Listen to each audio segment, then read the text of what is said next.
Алқа десек, нағыз алқа болып, енді бүгіннен бастадық. Қараңыздар, қандай әдемі отырдық, бір 8 қанат үйде отырғандай руханият осы.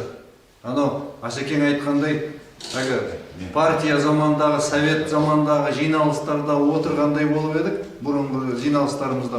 Ал міне, бүгіннен бастап нағыз өзіміздің қазақшылығымызға, нағыз руханиятымызға келдік деп есептеуге болады.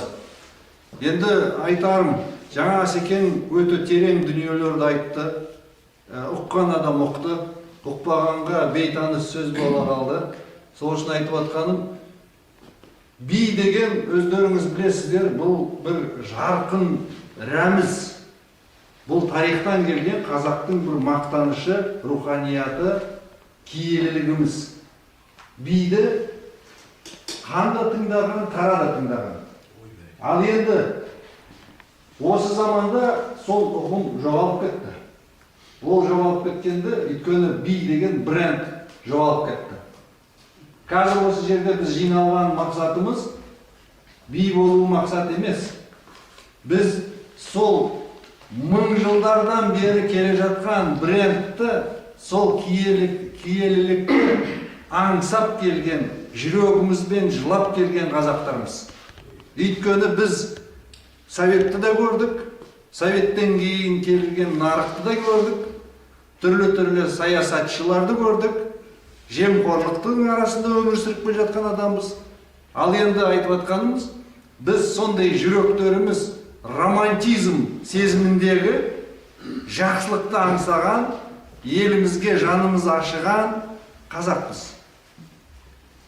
Бір үлкен бір ұйым болған, дүние жүзінде 1000 жылдан асқан тарихы бар. Ол ұйымды бәріңіз білесіздер.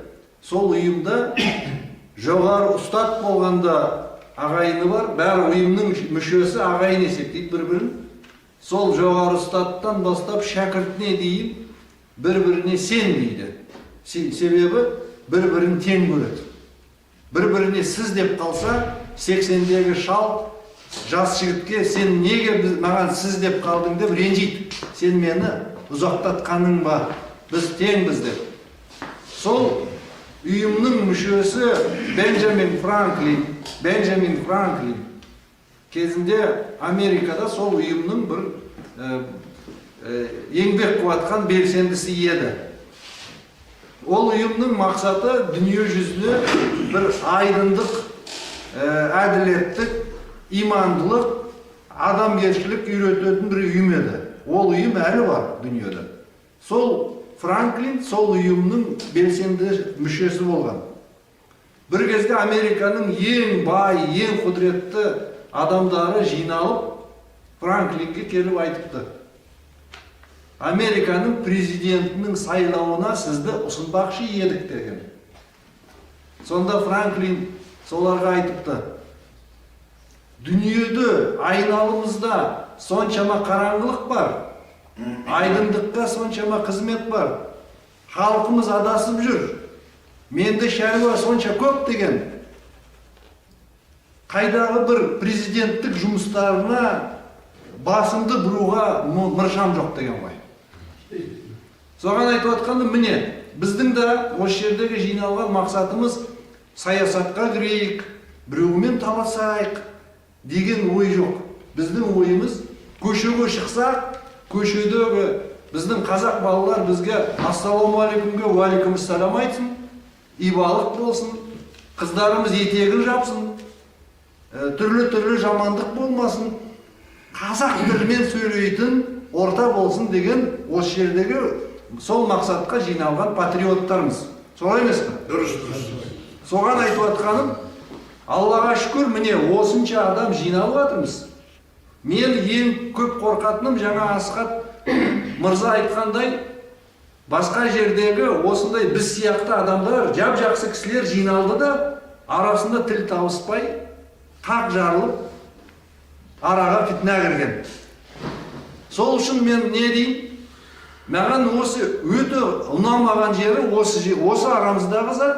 Өткенде 10 күн бұрын бір арада сөз шықты.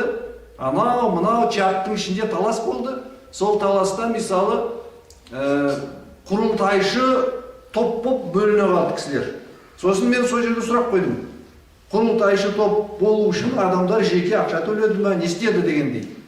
Менімше құрылтайшы топ ол бір үкіметтің алдына, заң органдарының алдына тіркелу үшін ғана осы көп біздің арамыздан шыққан ең қадірлі, ең жақсы азаматтарымыз шықты. 12 адам. Иә, ол енді заңның талабы бойынша. Бірақ әрқайсымыз сол құрылтайшы топпыз негізі. Өйткені бөліну керек жоқ. Яғни мен айтып жатқаным фитна болмасын. Сосын арада бір беделді бір адам шығады, үкіметте, қызметте болған анау мындай дегендей. Оның беделі 5 тиын, егер ол арақ ішетін болса, егер ол намаз имандылықтан ұзақ болса, өйткені ол адамдар бәрібір өзінің жеке тұлғасын осындай жақсы қасиетті тәрбиеге әкеле алмаса, өзіне өзі жаны ашымаған адам елге жұртқа жаны ашып, елге жұртқа қызмет қыла алмайды. Соған айтып жатқаным, менің сөзім түйіндісі не болса да біз әрқайсымыз ішімізге, жүрегімізге қарайық. Би болуға лайық адам жоқ арамызда. Мен де бәріміз бір солаймыз. Бірақ би деген сондай қасиетке біз сондай бір қызығып қарап тұрмыз, қоғамымыздың ішінде би болсын деп. Қоғамымыз дамысын.